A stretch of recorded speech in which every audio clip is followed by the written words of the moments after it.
TPOT 23 sure was an episode. There's a lot to talk about when it comes to this behemoth, so I'll just go over everything we're talking about, from the good to the bad to everything in between. I think TPOT 23's biggest problem is pacing.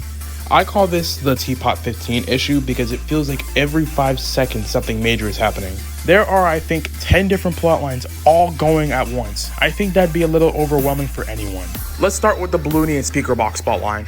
And this is probably one of the only ones I actually enjoy. Speaker Box is on point just like always. It doesn't even feel like we haven't seen him in a few years. Balloony was also excellent despite him not having much screen time. But to be fair, he had to split screen time with the entire Teapot cast minus Barfbag, Basketball, Gaiety Tree, and TV. Leafy, Fiery, Loser, Ruby, Bubble, the Exiters, 1, 2, 3, 4, 5, 6, 7, 8, 10, 15X, and the Zeros. That's a lot of characters that they need to keep track of. Also, I can't be the only person who thinks one was a bit pathetic this episode. Let me put it into perspective.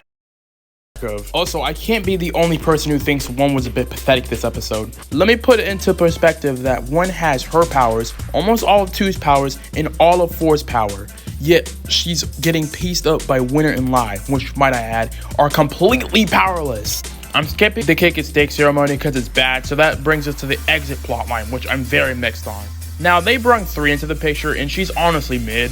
She just came back, so I don't really have a strong enough opinion on her, but what I am happy about is that more Algebralians are finally getting screen time aside from 1, 2, 4, and X. I also like that we now know that negative numbers exist in this universe. They don't do much other than walking around acting like zombies, but you know, it's nice to know. The black hole plotline is something I'm pretty neutral about. He only gets about 2 minutes of screen time, so there's not much to go off at the moment. Same with the pencil plotline, but I know she's going to get a lot in TPOT 24, so I guess that's good. I'm confused about what she's trying to accomplish here. I believe she's trying to either 1, not screw up the timeline, or 2, she's trying to get back into the present. It's most likely both, but that's how I see it. The snowball and the other people stuck on the rock is also a plotline I'm pretty lukewarm about. There's also not much to talk about it because, like the majority of these plotlines, they don't really get much time to breathe. Now let's go over the thing with Donut, Pen, and Golf Ball, and Loser and Bottle in the underworld. I'm really weirded out by this bundle of scenes. It feels less like it's pushing the story forward and more like meaningless cartoon hijinks. Donut was the only person that really mattered here. Loser and Bottle were pretty much just there for laughs, which I don't necessarily hate, but they didn't do anything, so yeah. Pen was there, but he didn't do anything substantial. Golf Ball only got a couple lines and then she got corrupted. The one chase was also pretty eh.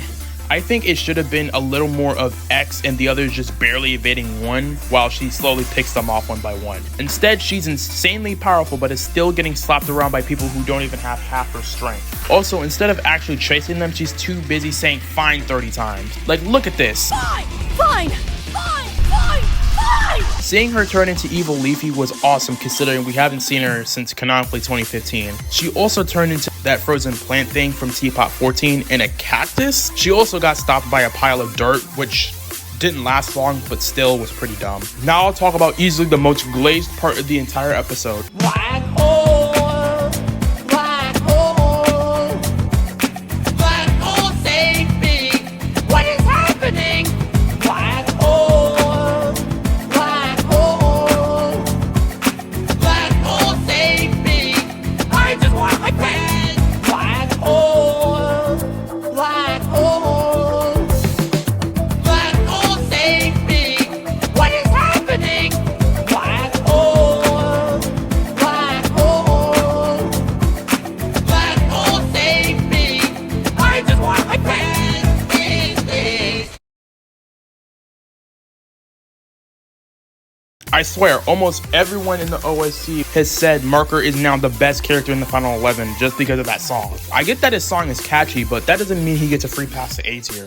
Now for the highlight of Teapot 23 for me, the Lie scene. She really came into her own this episode, which really goes to show how much missed potential she had. Lie was the one who actually won the rejoin vote, yet she has gotten almost completely overshadowed by Pencil, who shouldn't even be here. Not to mention Lie has been up for elimination 5 times, yet Pencil easily has the most prominent role in Teapot ever since she returned, and she's only been up for elimination once. She was basically the reason why Pillow and Yellowface got eliminated. Because let's be honest, if Pillow was in that van instead of Donut in Teapot 16, it probably would have been her in the Final 11 instead of him. I hope they really cut down on Pencil's screen time and give it to people who actually need it. The one chase at the end of the episode was very cool. A huge powerful force is standing right in front of them, and announcer is still acting like he deals with this every single day, while Balloony and the other Algebraians are scared out of their minds.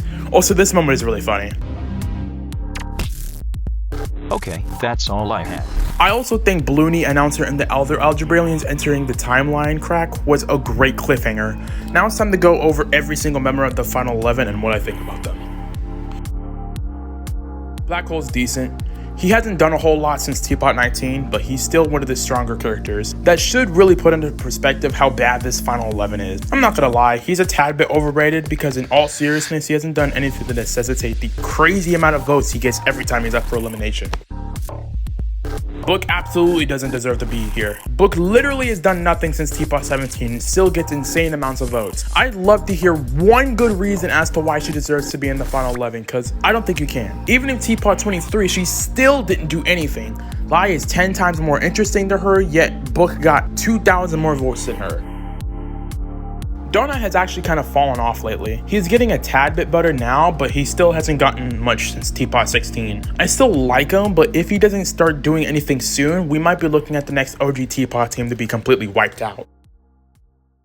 I'm very mixed on Fanny this season. I like her for the most part, but she has been completely dismissed by the writers nowadays. She also hasn't gotten anything substantial since TPOT 10, which is very sad, since it's TPOT 23 now. I can't say she deserves to be in the final 11, but I'm not immediately turned off by her presence, so that's something. Golf Ball is okay. I don't like that they amplified her bossiness tenfold and turned her more into BFDI Flower. All she does is be an a-hole to everyone on her team. At least she has Donut to keep her in check, but still. Grassy is another character I don't really care that much about. He's still not that good, but I don't hate him. Grassy's a bit overrated because he doesn't really impress me as a character. He doesn't exactly deserve to be in the final 11, but I'll probably have to deal him for a while before he's actually at risk. Unless he's up against the big dogs like Fanny or Black Hole. He has no business making it this far in TPOT. I'm not necessarily mad that he got second safe, but to say that he deserves making it this far, no, I refuse to believe he needs to be this deep into the game. Also, I know I've already talked about it, but just because Marker has made the best BFDI song doesn't mean he gets to be an A-tier character. Look, I like Pen, but he has a lot of ground to make up. Pen is seemingly starting to fall into the Fanny trap where he always gets eliminated first with minimal screen time. It's getting to a point where we might have to worry about the next cake at stake ceremony he attends. He's still doing good in the votes, but I'm still a bit worried about him because he's one of the few characters that are actually still good in TPOT. Practically the main character of TPOT at this point, and I'm not liking it at all. I've already talked about her earlier, so I'll be brief here. I used to love her, but now she's just okay. The favoritism the writers are giving to Pencil is so obvious. She better be put up for elimination in TPOT 25, because if she isn't, it's just straight up unconditional glaze. I like Price Tag, and I'm pretty sure they're going to be here a while as well. There are also the few people who haven't overstayed their welcome. There's still a decent amount the writers could still do with them. Screw this idiot. He's in the same boat as Book, but to a greater scale. And I felt this for a longer time. Tennis Ball has been sitting around doing nothing since the second team phase started. Yet he still gets so many votes. If you're a fan of TPOT Tennis Ball, why? He literally has done nothing in several episodes. Why would you vote for someone like that? Is TPOT 23 a bad episode? Hard to say. There's a lot of stuff I like and there's a lot of stuff I don't. I think the fandom is generally pretty mixed about it as a whole. I've seen people with all kinds of answers. I happen to think it's like a 6 out of 10. Nowhere near the best the show has to offer, but I've definitely seen worse from the show. Here's hoping TPOT 24 and 25 are more tame, but it seems like TPOT 24 will be more about Pencil, judging from the sneak peek that J&J made. That's about all I have to say about this episode. If you stuck around this long, I really appreciate it. Please subscribe if you like this style of content. This takes me a long time to make. This is Just Icy, ignore the name, signing off.